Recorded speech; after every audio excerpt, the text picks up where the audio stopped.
This is David with The Verge, and this is the HTC Evo 4G LTE for Sprint. It's the successor to the Evo 4G, which was one of the best phones Sprint's ever had, and when it came out in 2010 was one of the best Android phones on the market, period. This phone's basically the One X, just with some new styling and slight tweaks for Sprint.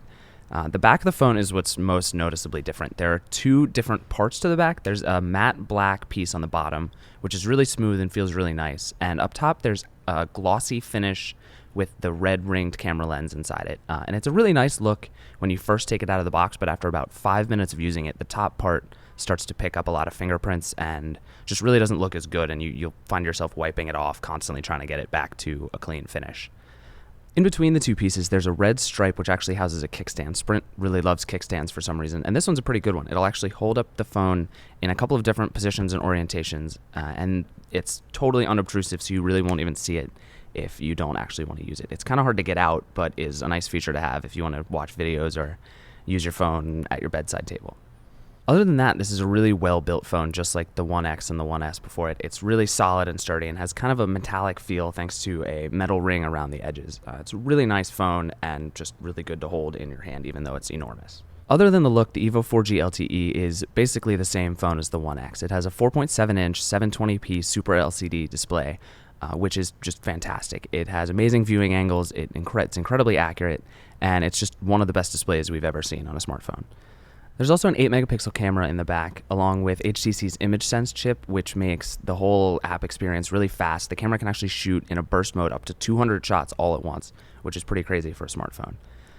The app itself is really good, and it works really well. There's a ton of options for shooting photos, but the photos that come out are good, but not anything to write home about. There's some dynamic range issues, and in low light, it's not great. So it's good for a smartphone, but you'll definitely know you're taking pictures with a phone. There's also a 1.3 megapixel front camera, which is fine. It's totally average for a smartphone. And the camera will shoot 1080p video, which is pretty much the same story. It's good and the app is great, but the results are not exactly mind-blowing. Also, like the One X, the Evo 4G LTE is running Android 4.0 with Sense 4.0, the latest version of HTC's UI skin. It's the best version of Sense we've seen yet, but it's still kind of an overwrought skin that causes some problems on Android 4.0 and really just disrupts the design language that Android and Google have worked really hard to build. And it's not a huge problem, and it's definitely not as bad or a drag on the phone as it's been in the past, but it's not as good as just pure stock Android. The performance on all of the HTC One series phones that we've tested has been pretty amazing, and the Evo 4G LTE is definitely no exception. It runs games really well, the browser performance is great, it's just a really solid phone that I had almost no issues using. Reception and call quality are both pretty much what you'd expect from a Sprint phone, though thanks to a new technology called HD Voice, it's about to get a lot better. HD Voice basically makes phone calls sound like Skype calls, much clearer and richer and fuller, but you'll need both a network and a phone that supports it, and those aren't really rolled out yet. And that same "it's coming" mantra is a common theme with the Evo 4G LTE. Right now, its network performance isn't all that good. You're on Sprint's slower 3G network, but Sprint's in the process of upgrading its network to LTE. So what you're buying now is a phone that should be great and fast a year from now, but right now is definitely lacking in data speeds. Even without LTE killing the battery life on the Evo isn't really that great. We got about 8 hours of moderate use with pushing email and Twitter and some web browsing and video watching. And the huge culprit is obviously the enormous display. You should be able to get a full day out of it, but you're going to want to be careful.